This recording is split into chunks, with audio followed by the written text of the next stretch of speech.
여러분 안녕하십니까? 라디오 전망대 이용선입니다.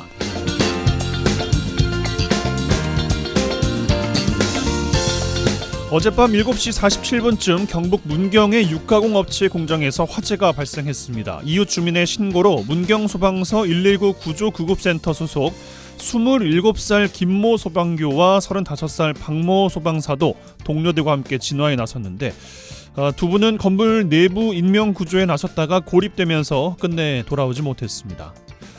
평소에 소방과 결혼했다고 할 만큼 국민의 생명과 안전을 지키는 걸 소명으로 생각해왔다는 두 분.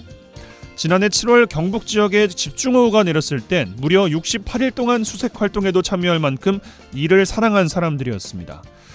누군가는 무모하게 살아 돌아오지 못할 걸 알면서도 뛰어들었냐 할지도 모르겠습니다. 가볍게 던질 질문에 살아있을지도 모를 구조 요청자를 외면할 수 없었던 그들의 투철한 사명감에 답이 되셨길 두 분의 고귀하고 값진 희생에 경의를 표합니다. 삼가 고인의 명복을 빕니다. 오늘 라디오 전망대가 준비한 소식입니다. 지역 소식들 뉴스 브리핑 통해서 들어보고요. 개혁신당 지도부가 오늘 순천을 찾았습니다. 천하람 개혁신당 최고위원 연결해서 이야기 들어보겠습니다. 또 광양에서는 미국 덴버 동물원에 인식표를 단 독수리가 발견됐다고 해요. 구조 과정과 현재 상태 이야기 들어보겠습니다. 이번 주 취재기 민원 해결사, 이번 주 이 노래 이어집니다. 잠시 후에 뵙죠.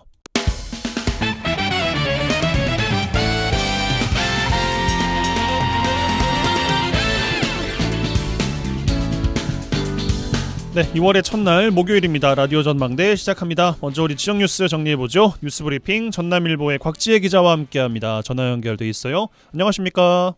안녕하십니까? 네, 자 여수에서 시작합니다. 코로나 엔데믹 이후에도 여수 주요 관광지를 비롯해서 관광객들이 계속 줄고 있다는 뉴스 나오고 있습니다. 새로운 콘텐츠가 필요하다는 지적도 나오고 있는데 여수시가 다시금 관광도시의 명성을 빛낼 수 있는 기회를 잡고 있다고요? 네, 오동도나 여수 엑스포 해양공원, 돌산 케이블카까지 여수를 대표하는 주요 관광지들의 관광객은 물론이고요. 최근 여수 자체를 찾는 관광객들이 꾸준히 감소해 왔는데요. 코로나19의 영향을 벗어나도 좀처럼 회복이 되지 않아서 여수 관광시장에 좀 위기감이 감도는 분위기였습니다.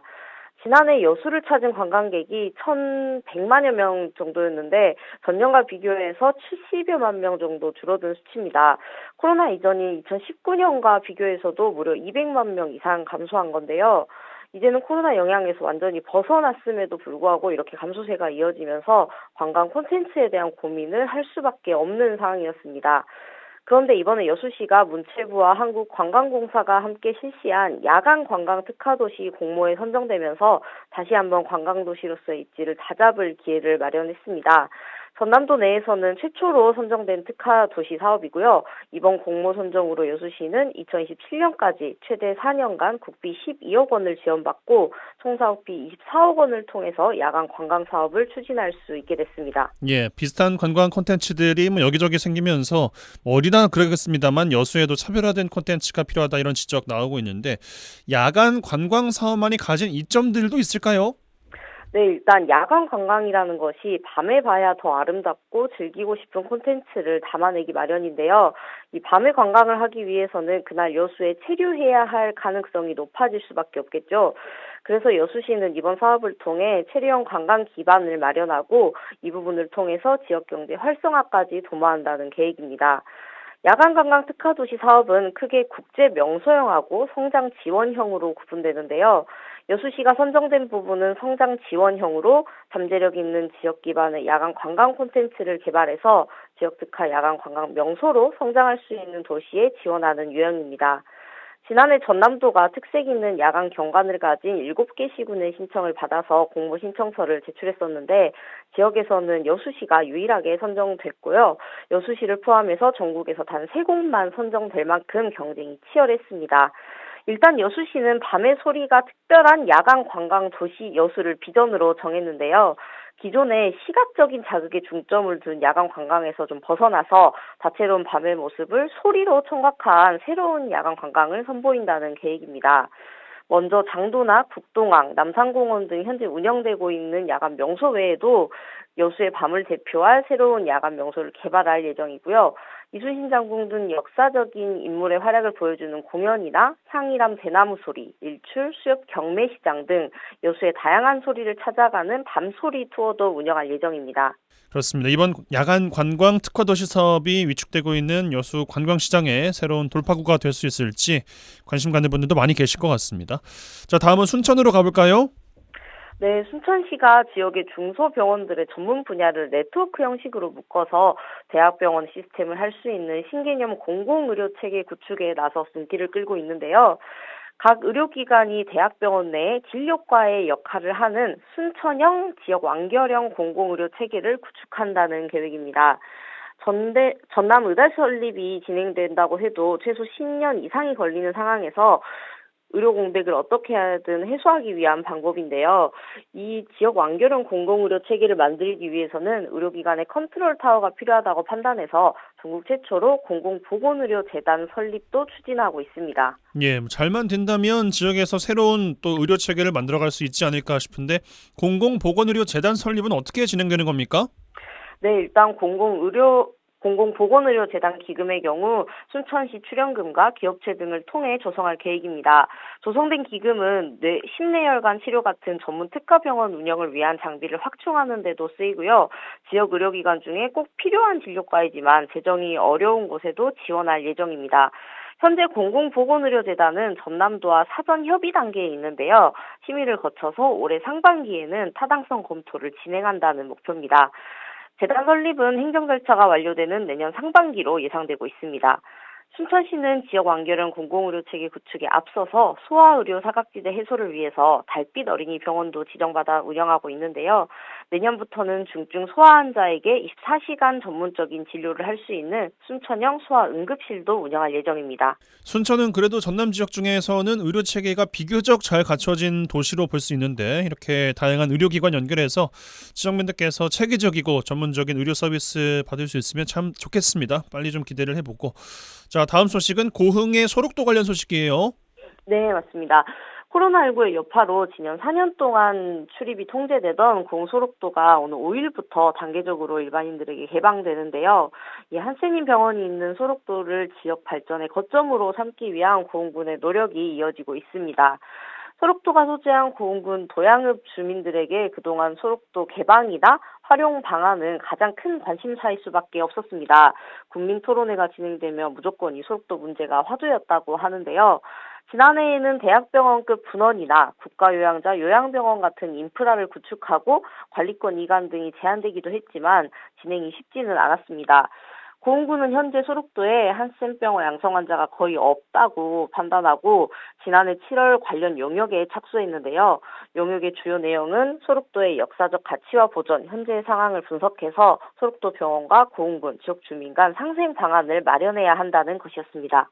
지난해 김건희 여사가 소록도를 방문해서 이슈가 되기도 했어요. 당시에도 소록도가 더 이상 환자들만의 공간이 아니라 치유의 공간으로 거듭나야 된다 이런 이야기도 있었습니다.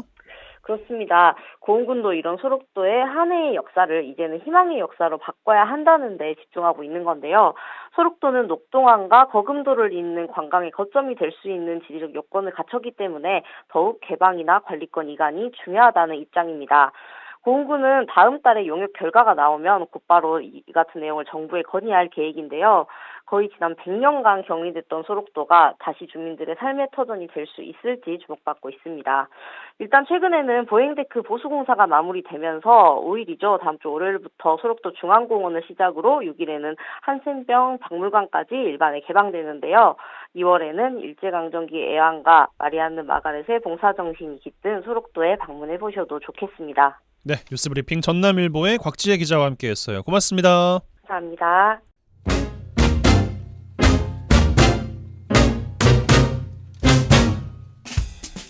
한 시간만 투자하세요. 지역 이야기를 모아 전해드립니다. 지역 시사는 역시 여수 MBC 이용선의 라디오 전망대.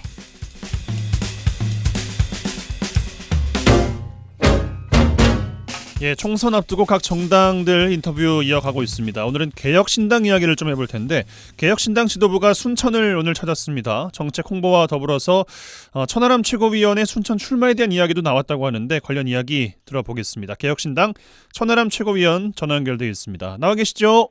네, 안녕하세요. 개혁신당의 천하람입니다. 잘 지내고 계십니까? 네, 아주 잘 지내고 있습니다. 근데 이게 자꾸 방송 출연할 때마다 직함이 계속 달라져가지고요.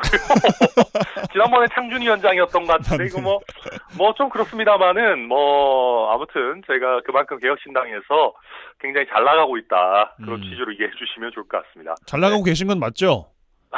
네, 그런 것 같습니다. 요즘에 네. 언론 인터뷰 같은 거 보면은 모두 다 이제 이준석 대표의 이야기밖에 안 나오길래 요즘에 좀 네. 어떻게 살고 계신 건가 좀 궁금하기도 했었거든요.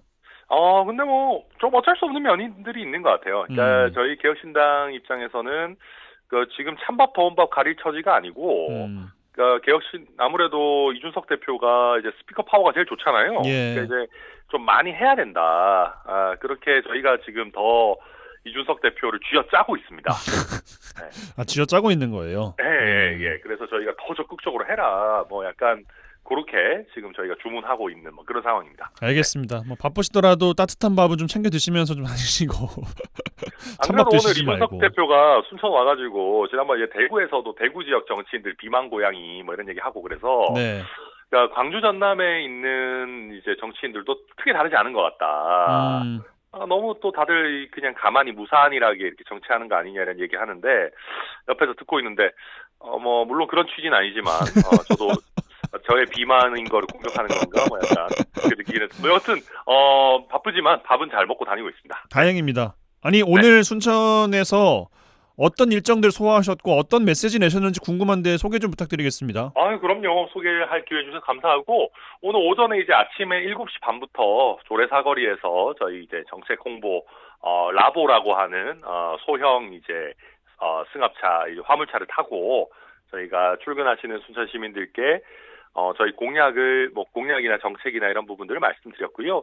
그러니까 이제 그런 겁니다. 의과대학 문제 항상 얘기 나오지만 사실 정치인들이 뭐랄까요, 미움받을 용기가 없어가지고 순천 목포 맨날 핑퐁 치느라고 골든타임 다 흘려보내고 있는 면들 저희가 지적했고, 그리고 제가 이제 기존에 말씀드린 바 있는 순천 여수 광양의 광역전철 문제, 그리고 광역전철을 시작으로 한 통합 문제도 저희가 강하게 말씀드렸습니다. 그리고 그 외에도 저희 개혁신당이 중앙에서 내놓은 노인 무임승차 지하철에 한정된 거는 폐지하고 연 12만 원의 교통카드를 지급하고 또 청소년 할인 혜택을 지급하자라는 얘기를 순천에서 하는 게 굉장히 설득력이 있다. 왜냐하면 순천은 아직까지 아쉽게도 지하철이 없잖아요. 예. 그래서 그런 부분들 다시 말씀드렸고, 또 과거에 순천고등학교를 비롯해서 많은 명문고등학교가 있는 교육 중심지답게 저희 개혁신당이 얘기하는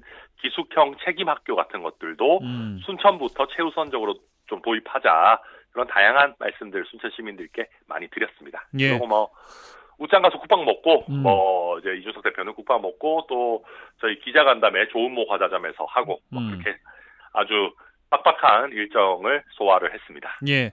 아니 그 개혁신당의 행보를 보니까 주로 네. 대도시 투어를 가시던데 네. 순천으로 오신 것은 천하람의 출마를 염두에 둔 행보입니까?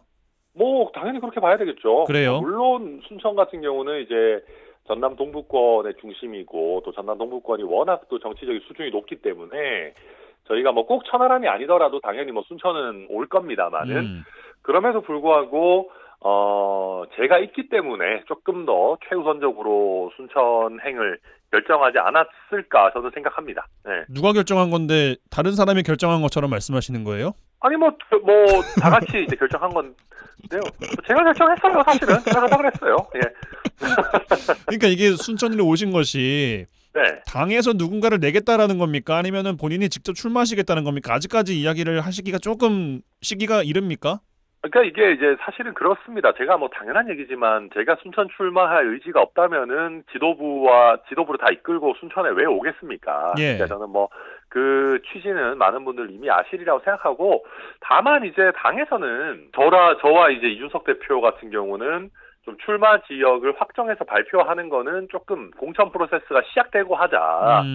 아직까지는 저희가 개혁신당의 공천이라는 것이 아직 이제 개시가 된 것은 아니기 때문에 네.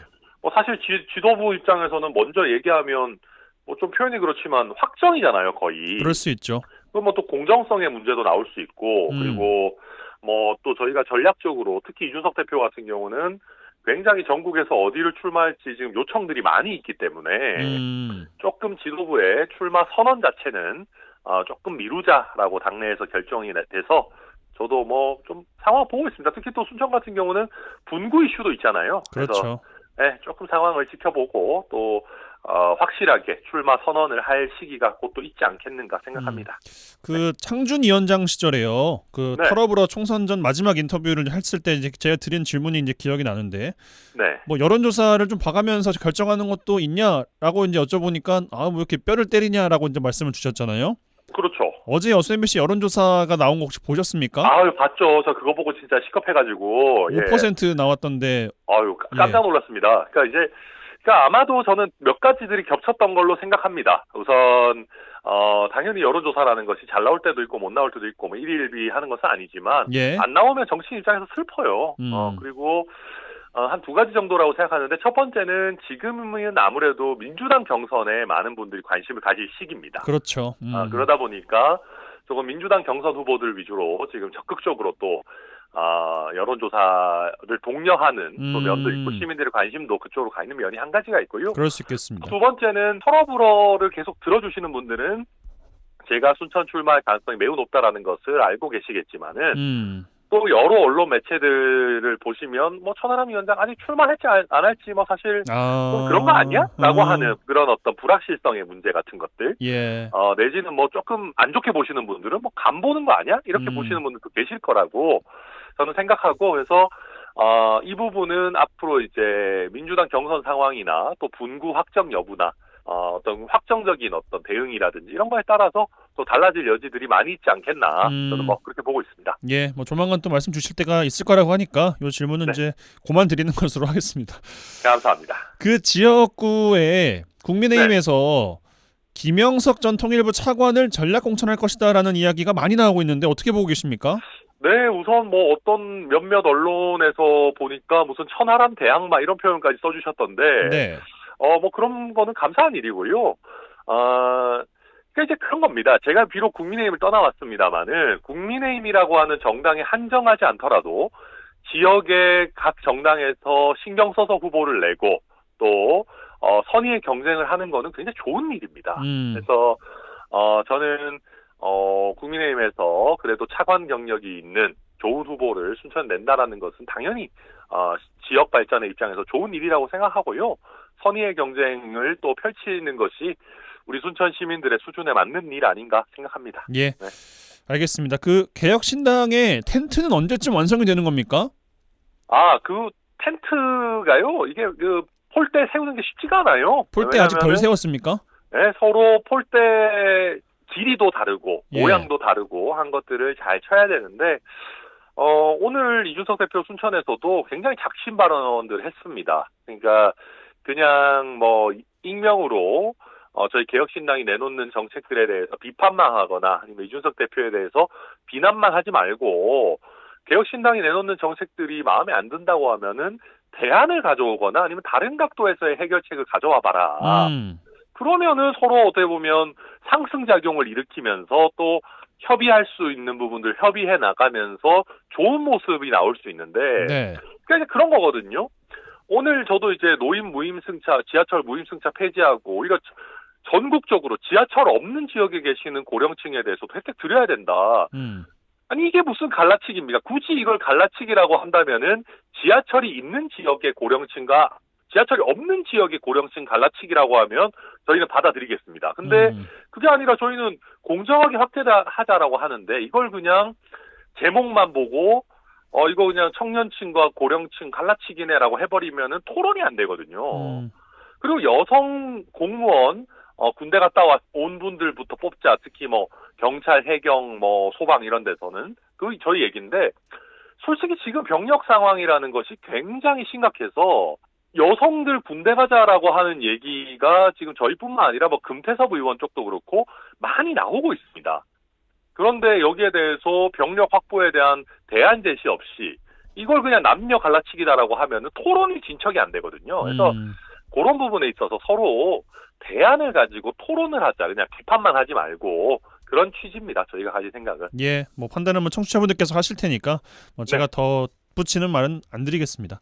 네네. 추가로 공개될 개혁신당의 총선 공약 뭐 좀 나와 있는 게 있습니까? 저희가 이제 그 중앙에서도 꾸준히 이제 말씀드릴 것이고, 특히 중앙에서는 저희가 저출산 관련한 대책 조만간 발표하려고 하고, 그리고 이제 어떤 정치개혁 관련한 얘기들도 저희가 조금 더 추가로 할 계획에 잡고 있습니다. 그리고 이제 저희가 이제 이번에 그 세종, 광주, 순천을 필두로 해가지고 지역을 또 돌면서 각 지역에 있는 맞춤형 공약들도 꾸준히 낼 생각입니다. 예, 알겠습니다. 인터뷰 이 정도로 마무리를 해야겠습니다. 건강 잘 챙기시고요. 네, 감사합니다. 또 좋은 모습으로 인사드리겠습니다. 네, 알겠습니다. 고맙습니다. 네. 지금까지 개혁신당 천하람 최고위원과 말씀 나눴습니다. 젊고 당찬 시사 생활밀착 뉴스 이용선의 라디오 전망대. 예, 천연기념물이자 멸종위기종 2급인 독수리가 광양시의 한 논밭에서 발견됐어요. 날지 못하고 있다는 신고를 받고 구조가 됐는데 이 독수리 발목에 보니까 미국 덴버 동물원 인식표가 부착되어 있다는 겁니다. 어떻게 이 독수리가 미국에서 우리나라 광양까지 날아온 걸까요? 여러 가지 궁금증들 전남 야생동물구조관리센터 차인환 재활관리사 연결해서 풀어보겠습니다. 전화 연결돼 있어요. 나와 계시죠? 예, 안녕하십니까. 예. 아니 구조 당시가 어땠는지 궁금하고 현재 상태는 또 어떤지도 좀 궁금합니다.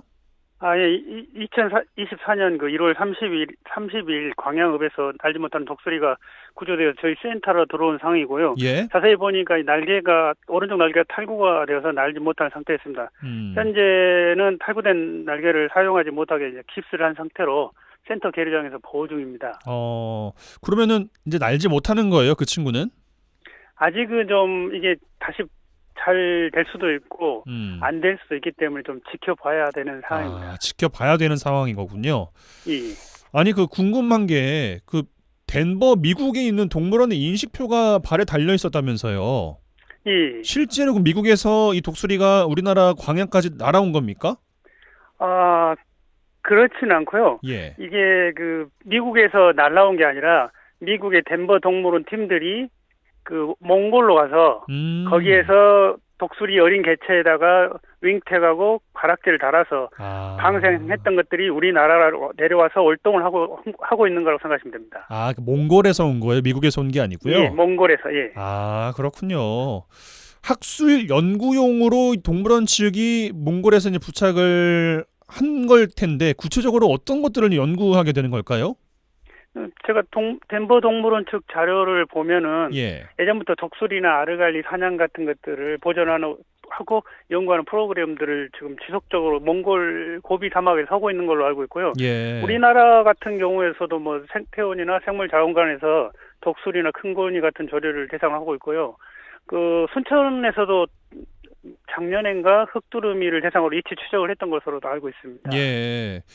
그렇군요. 그러면 치료가 어느 정도 좀 완성이 될 때까지는 기간이 어느 정도나 걸린다고 봐야 될까요? 네, 아까도 말씀드렸지만 오른쪽 팔꿈치 관절 쪽이 탈구가 된 상태이기 때문에 수술해서 붙이면 되는 뼈하고 다르게 탈구가 되는 것들은 재활을 하더라도 좀 오래 걸리고 재발하는 경우가 또 다시 빠지는 경우가 있거든요. 그런 상태를 봐야 되기 때문에 일단 계류를 해야 지켜봐야 되는 상황입니다. 기간도 장담할 수가 없네요, 그러면. 예, 그렇습니다. 예. 알겠습니다. 겨울철에 우리나라 남해안을 찾는 독수리는 한 해에 몇 개체나 될까요?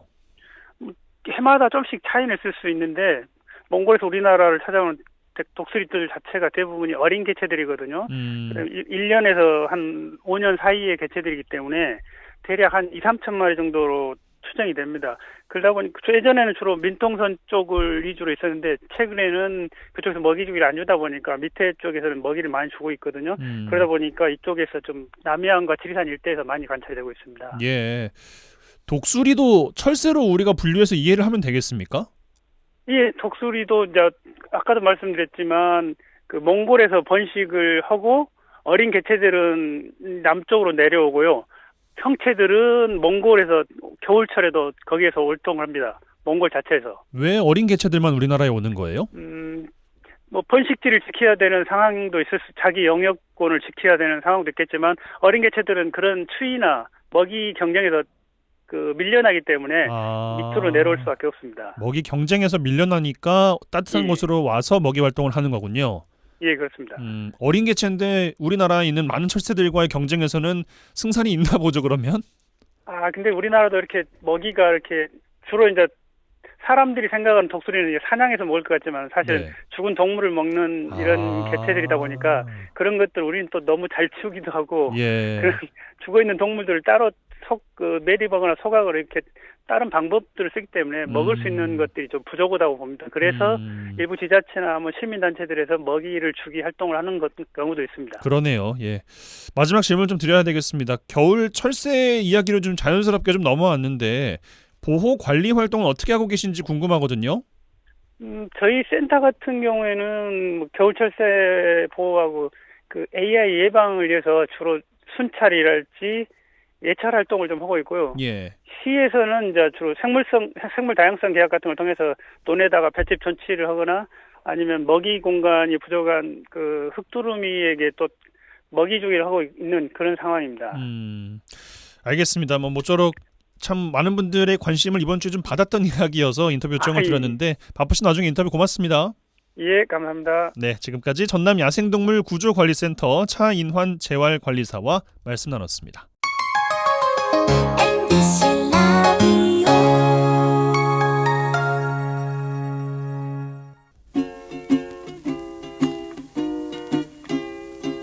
Raindrops are falling on my head And just like the guy 네, 이번 주 취재기 시간입니다. 여수 MBC 김단비 기자 나와 계세요. 어서 오십시오. 안녕하세요. 네, 자 오늘은 이번 주에 기획 취재하신 내용 풀어볼 텐데 광양의 한 공장에 관한 내용이었습니다. 내용 설명 좀 해주실까요? 네, 일단 광양 초남공단에 있는 한 회사 이야기인데요. 예. 이 회사에 대해서 먼저 간략하게 좀 설명을 하자면 에너지 사업을 하는 회사입니다. 폐플라스틱에서 기름을 뽑아내는 그런 기름을 만들어내는 회사라고 볼 수 있는데요. 어떤 기름이에요?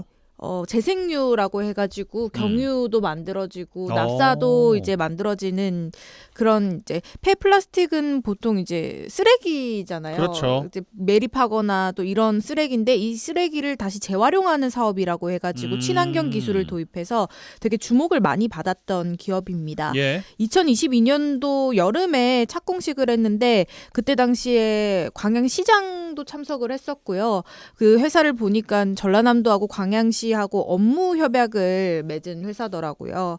그리고 이 폐플라스틱에서 기름을 뽑아내는 회사라고 했잖아요. 이 기술이 세계 최초 기술이고 우리 정부로부터도 신기술 이제 인증을 받은 그런 기술을 가진 공장입니다. 전도 유망했네요. 그렇죠. 아주 예. 촉망받던 주목을 받았던 회사라고 할 수 있죠. 예. 근데 이 회사가 착공을 한 지 한 1년 6개월이 지났잖아요. 그러면은 어느 정도 설비나 이런 것들은 다 갖춰져 있어가지고 예정대로라면 지난해부터 가동이 돼야 되거든요. 이미 가동이 됐어야 돼요? 예, 계획대로라면 지난해부터 가동이 돼서 기름을 뽑아내야 되는데 지금 현재 공장을 가보니까 문이 좀 닫혀 있고 가동이 안 되고 있는 상황이거든요. 예. 왜 이런 문제가 좀 생겼을까?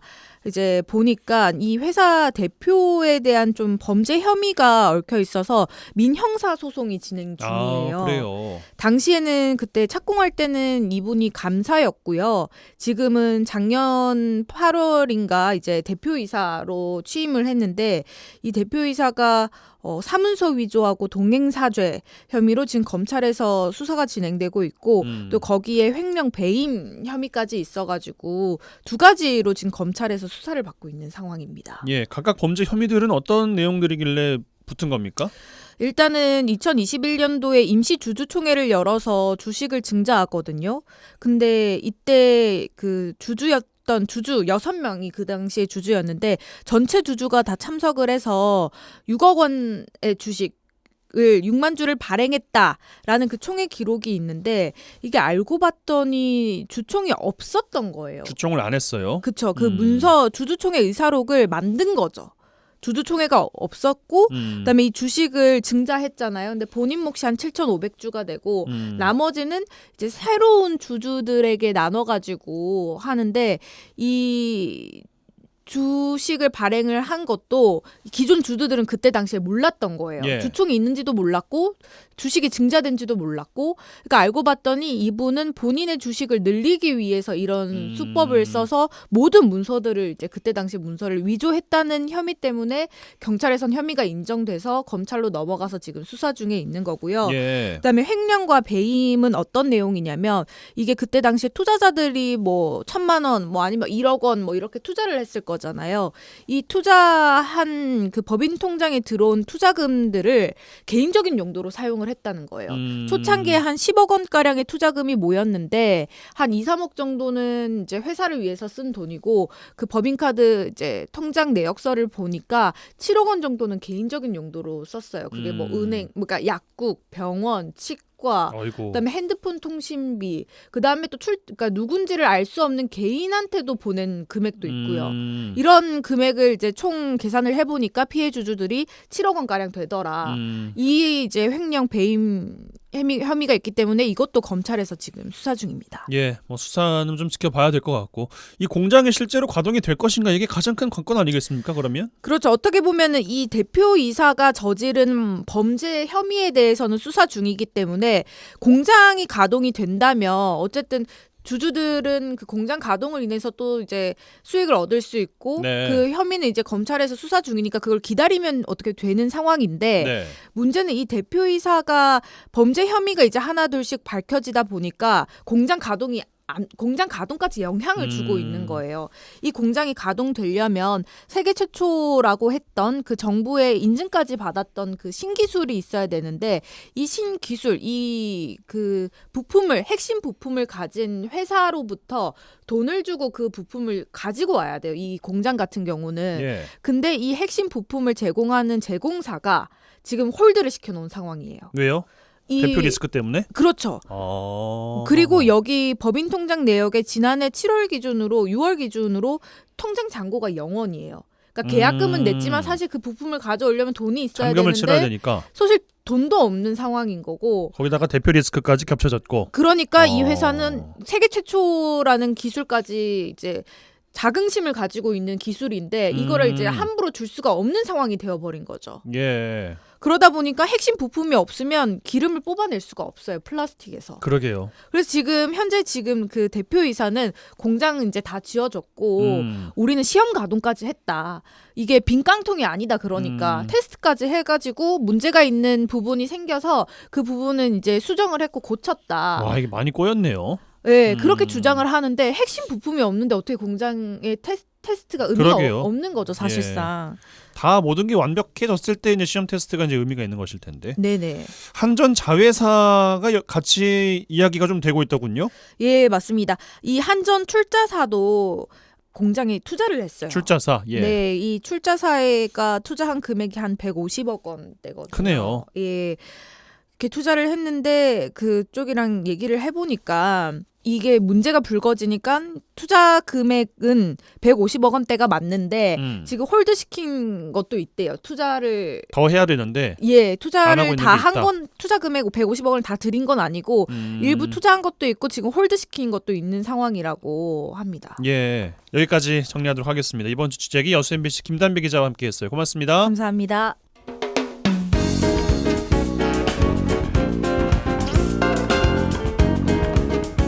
고충을 듣습니다. 라디오 전망대 민원 해결사. 네, 청취자 여러분들의 민원 사항들 해결해드리는 민원 해결사 시간입니다. 이매실 리포터 나와 계세요. 어서 오십시오. 네, 안녕하십니까. 우리가 일상생활에서 뭐 청첩장이나 부고장, 흔히 말하는 경조사를 문자 메시지로 많이들 받잖아요. 뭐 보내기도 하고. 네. 그런데 지인들의 기쁨과 슬픔을 나누기 전에 발송된 문자를 의심해봐야 되는 상황이 됐습니다. 전 이거 보고 참 나쁜 사람들이 너무 많다 싶었는데 네, 맞습니다. 요즘에 부고장을 가지고 스미싱을 하는 분들이 많다 그래요. 네, 지난해 연말부터 인터넷 주소 URL이 포함된 문자를 받아보신 적 많으십니다. 지난 30일 경찰청에 따르면요. 보면요. 월간 보이스피싱 피해액이 작년 11월이 483억 원, 12월이 561억 원을 집계됐습니다. 예. 이 지난해 1월부터 10월까지의 월 평균이 340억 원대에 비하면 가파른 증가세를 보이고 있는데요. 최근 부고장, 첩첩장, 건강보험공단, 카드사 등에서 문자를 통해서 악성 앱을 설치한 사례가 증가하면서 예. 피해가 커지고 있는 것으로 예상하고 있습니다. 그렇습니다. 뭐 휴대전화를 안 갖고 계시면 모르겠는데 뭐 갖고 계시면은 부고장이나 뭐 카드사 문자 뭐 안 받는 분들은 없을 거예요. 네, 뭐 맞아요. 저도 뭐 받기도 하고 은행에서 보니까 이거 조심해라라는 예방 문자도 오더라고요. 네, 그 정도로 심각한 겁니다. 저도요, 제가 사용하지 않은 카드사에서요, 해외 결제가 됐다면서 뭐 $120, $99 결제됐다고 이 URL에 포함된 문자가 수일 동안 계속 전송이 되더라고요. 안 썼는데도. 그렇죠. 네, 또 부고 문자도 많이 오는데요. 장례장을 안내하는 것처럼 보이는 인터넷 주소가 포함됐지만 이것을 누르는 순간 스마트폰에 악성 앱이 설치되고 개인 정보가 빠져나가게 됩니다. 예. 이게 SNS와 피싱의 합성어인 스미싱 범죄 수법인데요. 이런 문자들이 많이 오다 보니까 이 전송되는 문자 하나하나 신경이 쓰인다고 합니다. 또 실제 본인이 사용하는 스마트폰에 등록된 지인의 이름과 전화번호로 발송된 문자가 있기 때문에 꼭 확인을 한다고 합니다. 친구 아버님 돌아가셨다고 뭐 그렇게 하더라고. 불안하죠. 친구가 문자로 오니까 내가 친구한테 전화로 물어봐. 나 보낸 적 없다 그러죠. 이렇게 왔어요. 모르는 사람인데 이 전화번호도 뭐요. 마누라하고 오늘 별세했대요. 그래서 이린 나 무서워서 안 찔렀어 이걸. 그랬더니 요 뒷날 제 아내 별세했다는 문자는 보이스피싱 문자입니다. 진짜 많이 와요. 문자 보면 이렇게 많이 와요. 공유방 뭐 들어와 주세요 뭐 이런. 근데 이런 게 뭐 한두 개가 아니에요. 엄청 많이 와요. 사람들은 아예 링크를 안 들어가고 이제 만약 저희 부모라고 생각해보면 스스로라도 눌리실 수도 있으시겠죠. 좀 조심하는 수밖에 없는 것 같아요. 너무 무분별하게 많이 오니까 그냥 내가 아예 그런 링크는 안 들어간다라고 생각하고 저는 있거든요. 제가 막 엄마한테도 절대 막 눌리지 마 이제 이렇게 말해주는데. 그러니까요, 잘하고 계신 거예요. 지난달 기준으로 스미싱 범죄는 전체의 36%를 차지했다고 합니다. 전체 특히 스미싱 시도의 70% 이상이 오늘 이야기했던 부고장 사칭, 또 해외 직구 관련된 관세청 사칭 문자였다고 하는데 이 생활 밀접한 관계가 있는 부분들이 범죄에도 노출되고 있는 거예요. 네, 그러다 보니까요 피해자들은 점점 늘어가고 있습니다. 피해액도요 수십만 원에서 수억 대까지 천차만별인데요. 제가 여러 피해자들 연결을 해봤는데 한 피해자는요, 이 건강보험공단에서 발송된 건강 검진 결과지를 눌렀는데 얼마 후에 자신의 통장에 2천만 원이 몇 차례 걸쳐 인출되고요. 자신 사용하는 신용카드에서 현금 서비스로 수백만 원이 인출된 사실을 알겠다고 합니다. 건강검진 결과지만 눌렀는데. 네, 이 같은 경우에는요, 그냥 그대로 정보가 아니라 돈이 빠져나간 상황이에요. 이런 경우가 휴대전화에 자신의 주민등록증이나 통장 사본 등이 저장된 경우에는 이렇게 바로 나간다고 합니다. 사진첩에 이런 게 있으면 또 이게 악용이 되는 거예요. 그렇죠. 이걸 휴대폰 그대로 볼 수 있다는 겁니다. 또 개인정보가 그대로 노출돼서 전화 가로채기 등의 피해를 보는 경우도 있다고 합니다. 한 시민이 지인의 피해 사례를 얘기해 주셨습니다. 그 전에 딸한테 문자가 온 거야. 그래갖고 딸 애기 그 사진까지 다 해가지고 왔어. 이렇게 엄마 나 지금 시댁에 갔는데 저 엄마 주민 뭐하고 주민번호하고 하여튼 이거 뭔 일이 되고 보냈어요. 그래가지고 전화를 안방에다가 이렇게 충전을 해놨어요. 충전해놓고 밖에서 뭘 하는데 돈이 400만 원씩 빠져나가게 해놨나 봐요. 그 통장에가. 저 방에다 놔두고 이거를 신경을 안 써놓으니까 몰랐어. 땡기기를 본 게 돈이 빠져나가. 그 집 딸이 해킹을 당한 것 같아. 핸드폰을. 이 나이가 많고 적고를 또 따지는 일도 아닌 것 같아요. 네. 참 요즘엔 문자 전화 가리지 않고 참 피싱의 기승을 부리고 있습니다. 다양한 수법이 있는 만큼 잘 인지를 하셔야겠어요. 네, 요즘은요 원금 보장과 고수익 창출이 가능하다면서 속임수를 동원해서 피해자가 투자라고 하는 이 투자 리빙방 사기와 또 유사수신 다단계도 꾸준히 발생하고 있습니다.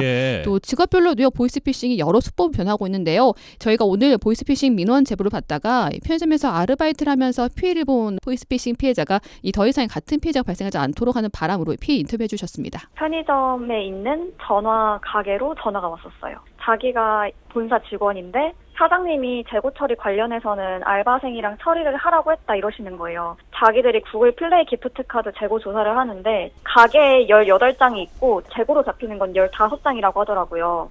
그 3장을 폐기 처분을 해야 된다. 그래서 자기 담당자 카톡 아이디를 알려줄 테니까 친구 추가를 하라고 하시더라고요. 3장의 바코드를 전송해 주셨어요. 포스기 업무를 들어가서 바코드를 찍었는데 그 순간 이제 60만 원이 날아간 거죠. 구글 플레이 기프트 카드 신권이 검정색인데 매장에 흰색이 진열되어 있지 않냐? 그러면은 그 흰색을 전부 폐기를 해야 된다면서 일련 번호가 다 보이게 찍어서 전송해달라고 하시더라고요. 420만 원어치 정도의 기프트 카드를 전송을 해드렸고 이제 그거를 가지고 저한테 했던 것처럼 다른 매장에 전화를 걸어서 피해를 보게 되는 상황인 거예요. 누구나 보이스피싱 범죄 피해자가 될 수 있습니다. 금융사기별 특징과 예방법, 대처법을 숙지하고 개인정보 관리 잊지 마시기 바랍니다. 예, 알겠습니다. 민원 해결사 이미지 리포터와 함께했어요. 고맙습니다. 네, 감사합니다. 좋을 수 있는 게 이 노래밖에 없다 가진 거라. 네, 이번 주 핫한 뉴스들 소개해드리고 뉴스에 어울리는 노래들까지 골라드립니다. 이번 주 이 노래 송유라 아나운서와 함께합니다. 어서 오십시오. 안녕하세요. 네, 오늘은 어떤 이야기와 노래 준비해 오셨습니까? 네, 제22대 국회의원 선거가 2달여 앞으로 다가왔습니다. 네. 총선을 앞두고 여수 MBC와 목포 MBC가 공동으로 전남 지역 9개 선거구에 대한 여론조사를 실시를 했는데요.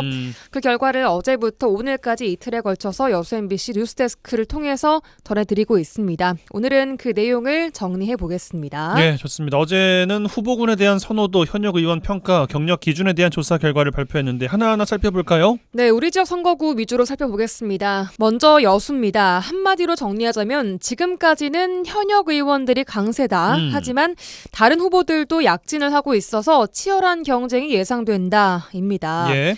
먼저 총선에 출마한 후보군 가운데 누가 가장 낫냐 물었습니다.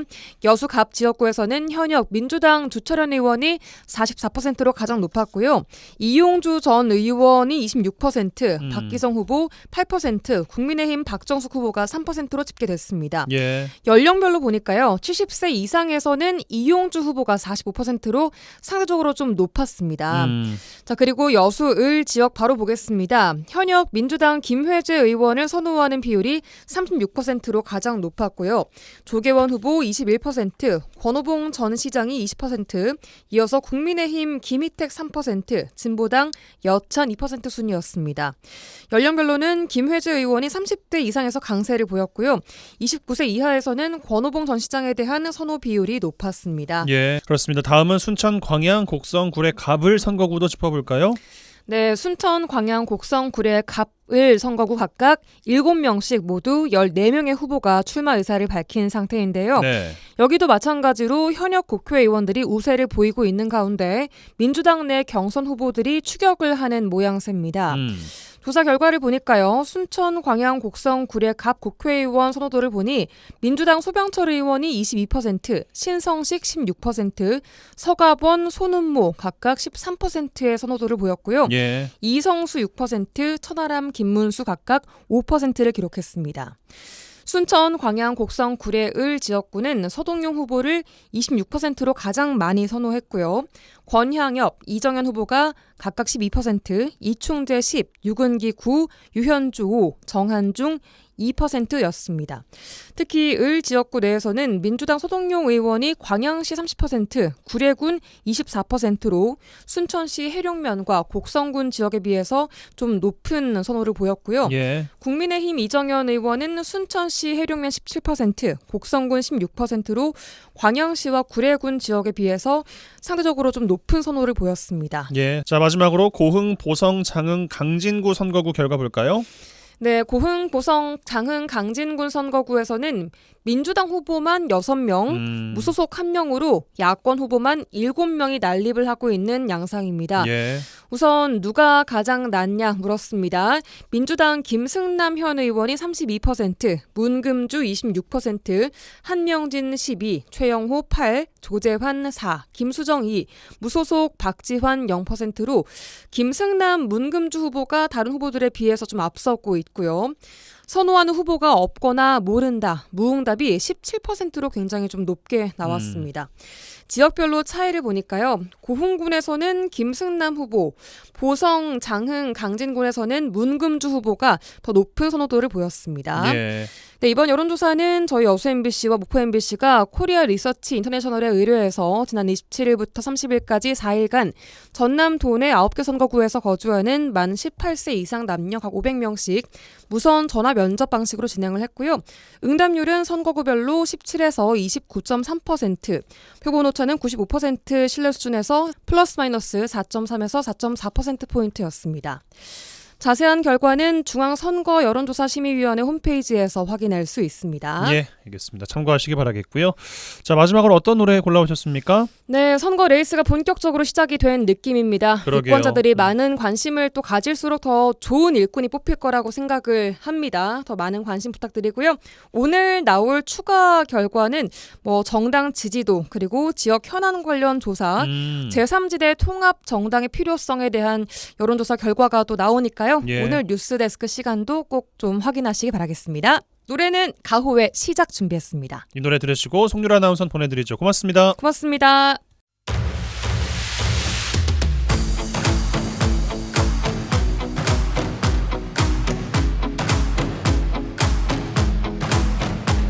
새로운 시작은 늘 설레게 하지 모든 걸 이겨낼 것처럼 시간을 뒤쫓는 시계바늘처럼 앞질러 가고 싶어 하지 그 어느 원선을 넘어 저마다 삶을 향해 때론 원망도 하겠지 그 선을 먼저 넘지 말라고 I can fly the sky Never gonna stay 내가 지쳐 쓰러질 때까지 어떤 이유도 어떤 변명도 지금 내겐 용기가 필요해 빛나지 않아도 내 꿈을 응원해 그 마지막을 가질 테니